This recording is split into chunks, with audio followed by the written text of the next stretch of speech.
The big thing that I took away from Andrej Karpathy, dissecting what Elon Musk does, how he runs his companies, is this. He says he runs his companies in an incredibly unique style. And that analysts just don't understand this. They don't understand that Elon Musk's way of running a company is entirely different. People think, if we get rid of Elon Musk as the CEO of Tesla, that'd be a good thing. That'd be great because then we wouldn't have to deal with the dramas of Elon Musk. Tesla would then be able to, achieve amazing things without him. It would be perfect. It'd be a better situation. But Karpathy says, no, actually, you don't understand. You really don't understand the difference between Elon Musk and a regular CEO. Andrej Karpathy, one of Elon Musk's most respected employees at Tesla, the former director of Tesla's artificial intelligence, basically everything that they were doing to try to make full self-driving work. And the man who authored and was the primary instructor of the very first deep learning course in the United States.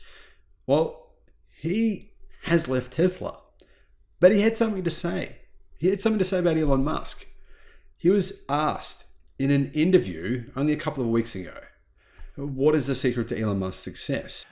So I would say definitely Elon runs his companies in an extremely unique style. I don't actually think that people appreciate how unique it is. You sort of even read about it and so much, you don't understand it, I think. It's even hard to describe. I don't even know where to start, but it's a very unique, different thing. I like to say that he runs the biggest startups. So he likes very small, strong, highly technical teams.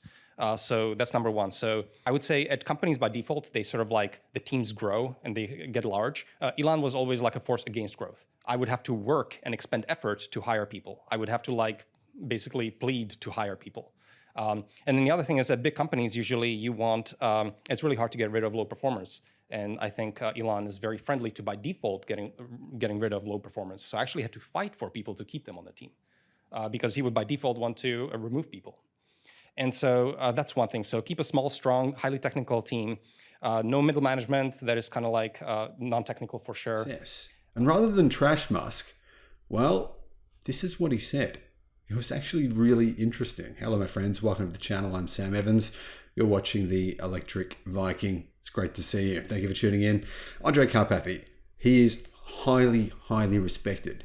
He's a Slovak-Canadian computer scientist who served as the Director of Artificial Intelligence and Autopilot at Tesla. He co-founded and formerly worked on OpenAI, where he specialized in deep learning and computer vision. He left Tesla because, to be honest, the guy he's worked out.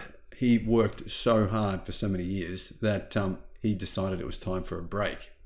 But he was just asked the question, what's the secret to Elon Musk's success? And you know what? He and Musk, they still get along. I mean, a lot of people who work for Elon Musk, they get a bit burnt out. Everything's a bit too much for them. Karpathy, well, this is what he said. He said there's a few reasons to Elon Musk's success. One of them, he tells staff at Tesla, Elon Musk literally says to staff at Tesla, if you're in a meeting and you're not contributing or you're not learning anything, leave. Leave. What's the point of being there? And you know what? I've always felt the same way. Through my life, I was involved in meetings with work or various places that I've been at, various positions that I've held. And I thought to myself, what a waste of time this meeting is. What am I doing here? I could be actually being productive. I could be doing things. I've had this discussion with so many people and they agree. Andrej says that's what Elon Musk says. He doesn't like stagnation. He doesn't like for it to look that way. He doesn't like large meetings. He always encourages people to leave meetings if they're not being useful. So actually you do see this, or it's a large meeting and if you're not contributing and you're not learning, just walk out. And this is fully encouraged. And I think this is something that you don't normally see. Big meetings, generally big meetings are a waste of time. Now, Karpathy says one of the big secrets to Tesla's success is this. Small teams where a very small number of intelligent people are contributing, are basically creating something great. And he's saying, you know what, the concept of having, General Motors and Ford, having these huge teams working on something, generally a lot of people are there and they're not really contributing to anything. It's really the 80-20 principle. The 80-20 principle, right? The 80-20 rule. Well, what is the 80-20 rule? Well, the 80-20 rule is a familiar saying that asserts that 80% of outcomes or outputs, specifically in Tesla's case, outputs result from 20% of all causes or inputs. In other words, basically, in business, a goal of the 80-20 rule is to identify inputs that are potentially the most productive and make them the priority. For instance, once managers identify factors that are critical to the company's success, they should give those factors the most focus. The 80-20 rule means often, in a workplace, you'll find 20% of staff are contributing to 80% of the outcomes. And Karpathy says that when they wanted more staff, Musk drove them to work harder and more efficiently and to really prove that they needed that extra staff member.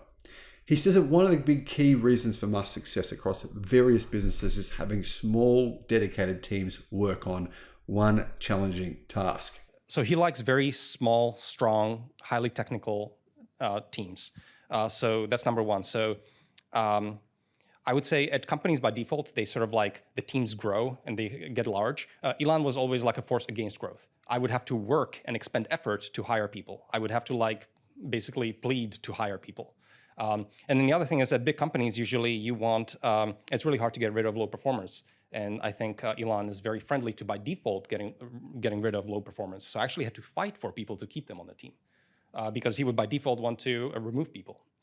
And so that's one thing. So keep a small, strong, highly technical team. No middle management that is kind of like non-technical for sure. Karpathy said he had to fight to keep people on the team in Tesla in various places. For example, in his team, Musk was saying, who's the weakest link? Who is part of the 80? Who do we get rid of? Who do we get rid of? Who do we get rid of? And Karpathy's like, no, we need them. Musk is saying, well, clearly some of you are producing more than others. Who's producing more?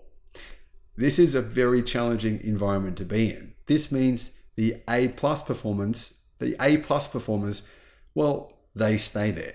The weak links, they get rooted out and fired. And that's what Musk is good at, getting rid of the weak links in the team.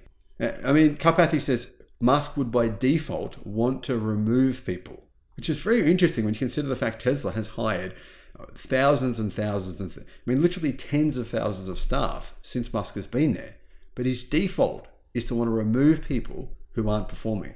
And Karpathy says, you know what, Musk believes that middle management is generally a waste. It's just people who are soaking up useless positions who don't really contribute anything. Now, one other thing that Musk clearly likes, and this does give us an insight into Elon Musk's personality. His personality is driven by chaos and drama. I'm not like that at all. I couldn't handle that. But Musk likes to come into a workplace and it needs to look like something's happening. He wants to see people doing things, actively doing things.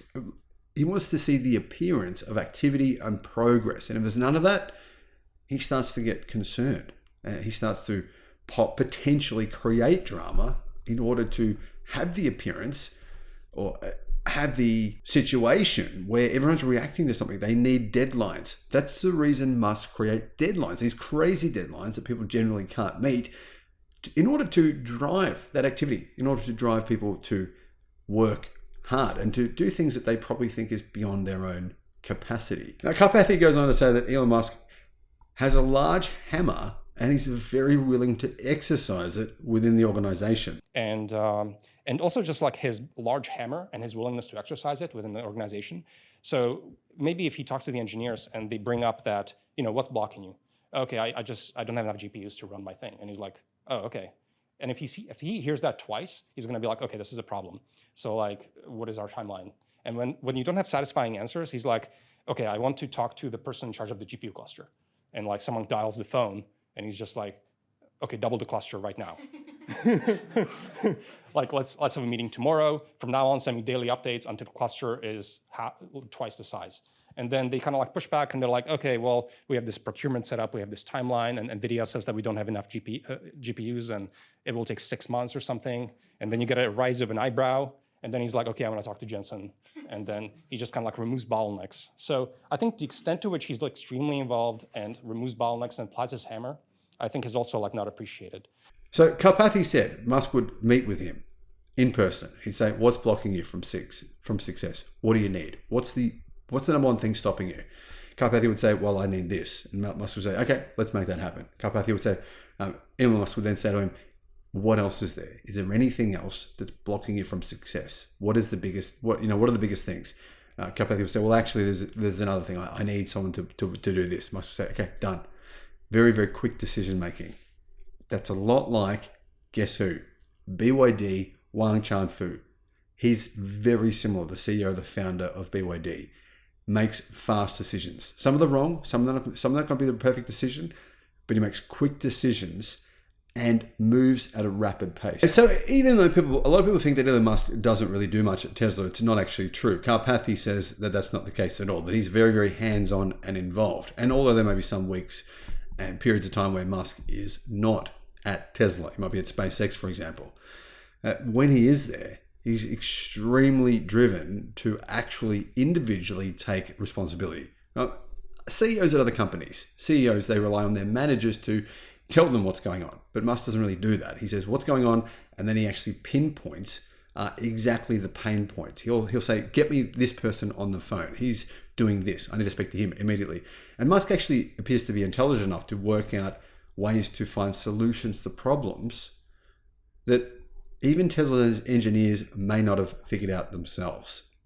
So Karpathy and Musk have a very high level of respect for each other, but you can see Karpathy probably was a bit burned out from Musk's approach. It is demanding. It is challenging to deal with this for a long period of time. Some people can handle this for a year, only a year, we have 6 months. Some people can handle it for 10 or 20 years. It really depends on your personality.